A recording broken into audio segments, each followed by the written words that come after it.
How you doing today, guys? FrostyLicks here, back from the dead. How you guys been? How you guys doing? How you guys growing? It's been a long time, guys. But guess what? The grow is back. And I want to show you. So, you know what?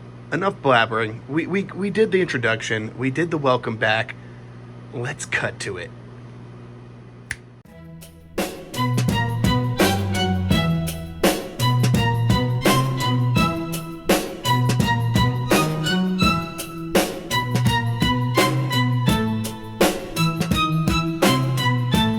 Alright guys, why don't we step into the grow?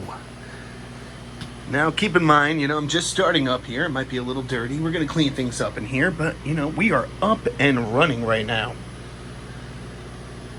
Little small. Now I know last time you guys checked in, we were running a DWC system. We're still hydro, but we're going to do an Autopot system. I didn't record the last grow we did here, I think like a year ago. But we did it with the Autopot system, so I guess I'm going to introduce you guys to this system if you guys aren't familiar with it, and show you how it operates and my thoughts on it and what works, and if you do pick it up, what I kind of recommend you guys work with. And let's go ahead and do that. So basically the Autopot system, and I guess you could build this yourself, but I did buy the Autopot brand, is basically a large reservoir, this right here, that gravity feeds these 4 buckets here. But basically how it works is it only feeds it what the roots take up. So this should only be replenishing the water that either evaporates from the trays or that the roots soak up. So it should be always kind of feeding it fresh nutrients as an as needed basis. That's how it works. So if you look in here, I do have a large, it's basically a trash can. I mean, who are we kidding? It's a trash can. But it does have a little reservoir. I got my air stone, which basically circulates and aerates the water and keeps the nutrients from settling down below. But I do come in here and give it a little stir. Here is the hose, and this is on. So if I were to unplug this right now, water would drain out. And it feeds into the bottom of these systems. Now there are lids here, but I did take them off to show you how it works. But you usually want to keep the lids on so the water doesn't evaporate and you don't get like little buggies in there. So you have right here this little level gauge. And basically what that does is the water, as it rises, keeps at a certain level. And it basically tells the water to stop feeding in if it reaches a certain level. So right now it's at the height it needs to be, so no more water will be added to this. Same thing over here. And what I went ahead and did was, because what I found is that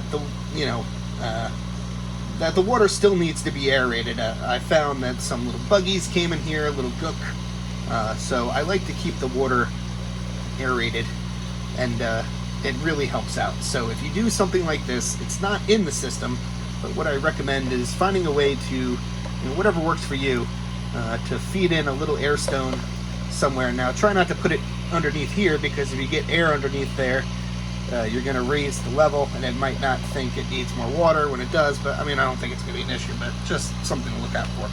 So basically what is going to happen, and you're not going to see it now because these plants are still young, is that these plants, their roots will grow down into the bottom of this substrate that I have in there, which is a mixture of landscaping rocks and hydro pebbles at the bottom, and they will permeate. They probably won't get through this. I have a little cloth at the bottom, but they will fill the bottom of this tray and grab the nutrients that they need from the reservoir at the bottom. And as you can see, they're pretty young. I'll give you a little introduction with some music and not me yapping, but yeah. So that's my air pump. Just flows to each one. I just have it flowing, so 3 tubes, one for this, and one for that. And I'm thinking about maybe putting another plant in here. I know it looks kind of small now. You know, you always think you could fit in, like, yeah, I could fit in 7 more plants right now. It's easy.